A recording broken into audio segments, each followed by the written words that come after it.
Here are the tests on my 1977 Kohler Highline.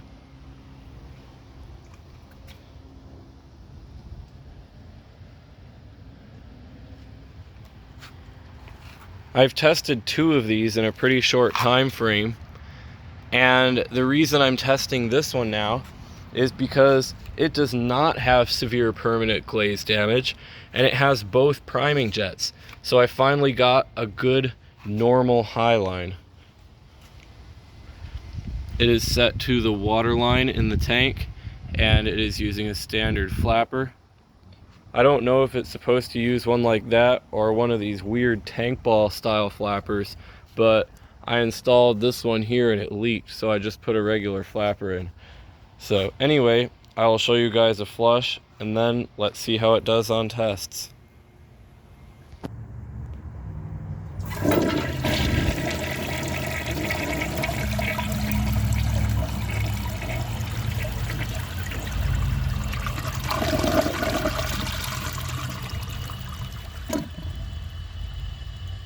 This toilet has a very awesome flush, just like the first one. Now let's hope it doesn't clog on a washcloth, since it has both priming jets working. For the first test, let's see if it can take a washcloth. I think it will do perfectly.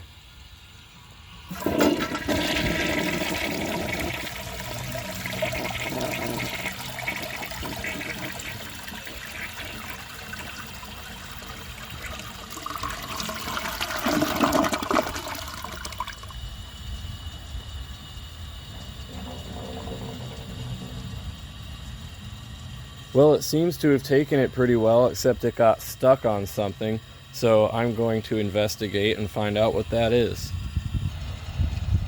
The washcloth got caught on a barb in the trapway, and for those of you who are unfamiliar with that term, it means a little sharp piece of porcelain sticking out that catches on things. So that would not cause any problems with the material that normally goes down a toilet, which is why I would still consider that a pass.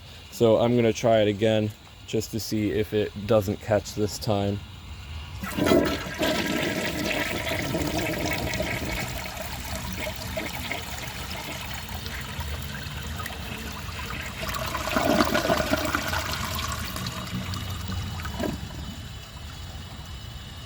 That's the perfect pass I was looking for. Now, let's see if it can take a grocery bag. Even with severe permanent glaze damage, my 1975 Highline did very, very well on tests. So I'm guessing that it will perfect pass this test once, of course, the tank fills up.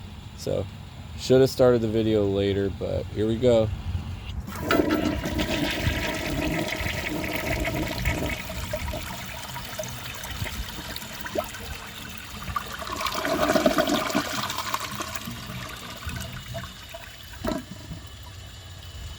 It passed perfectly.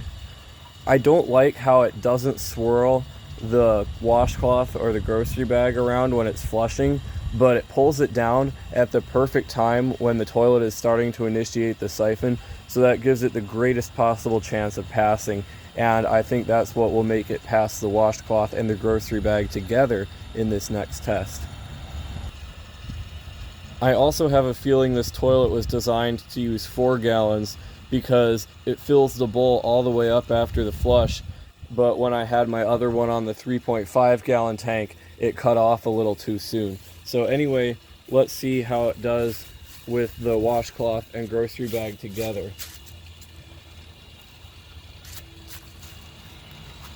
Like I said before, I think it will pass.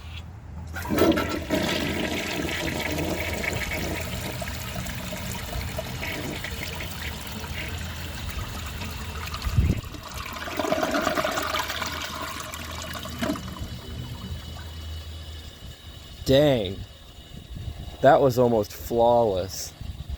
That did really, really, really well. Now let's see if it can take a dish towel. This is a pretty large test, but if it pulls it from the side, I think that it will pass pretty much perfectly. It'll do about the same as the washcloth and grocery bag together.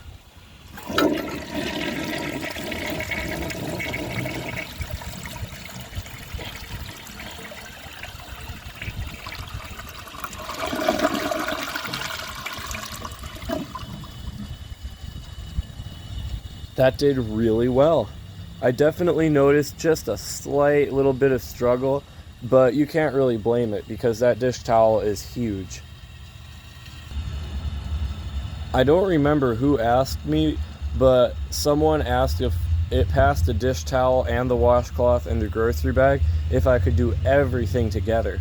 So that's what I'm going to do for this test. I'm going to try the dish towel, the grocery bag, and then the washcloth.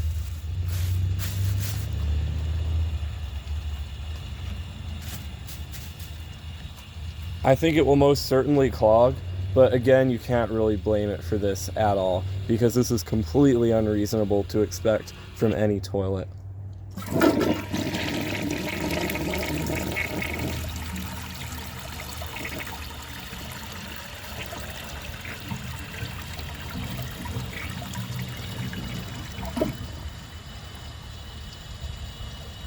You know, I'm not surprised at all. I think the only toilets that you could expect to pass this would be some of those 1930s toilets, but only if they're on a high tank, like the standard Devoro, the standard Ejecto. Well, that's 20s, but you get what I mean. That is only for the best of the best performing toilets. I bet a prison toilet could take it, like the one that KDMC Plumbing has from 1918. I bet that could pass the dish towel, washcloth, and grocery bag all together. So overall, I would say the performance on this toilet is amazing. It took everything with very little struggle at all.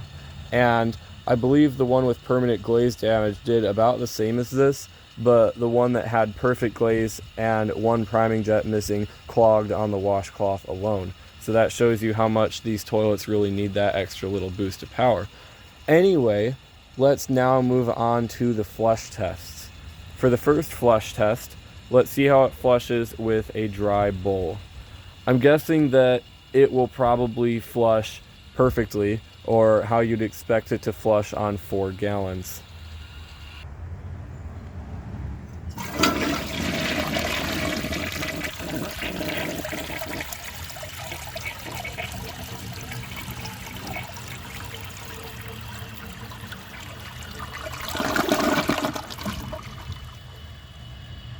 Perfect.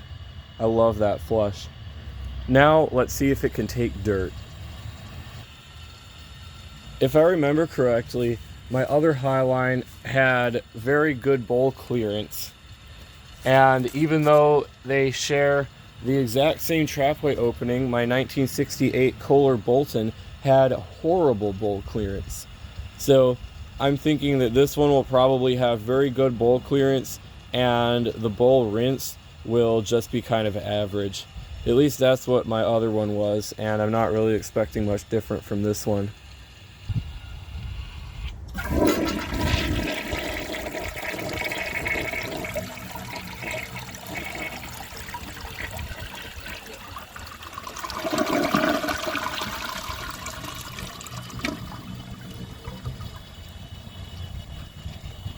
For some reason, that dirt seems to have changed the flush pattern a little bit.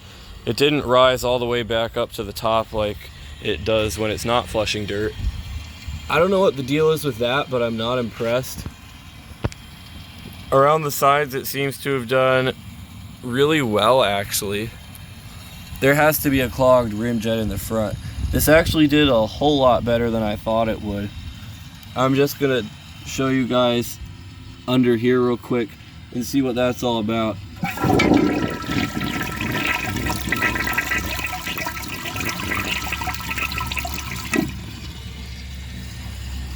So both of those jets are pointed in different directions, which causes it to completely miss that one spot. I don't know if it was designed that way or if that was mispunched, but that's not very good, whatever the problem was. However, considering how amazing this toilet is, I don't think that little part that it missed will really be any issue at all. But anyway, that is all for these tests. If you enjoy my videos, please subscribe and turn on notifications. It helps my channel a lot and I really appreciate it. Thanks for watching, and see you guys in the next video.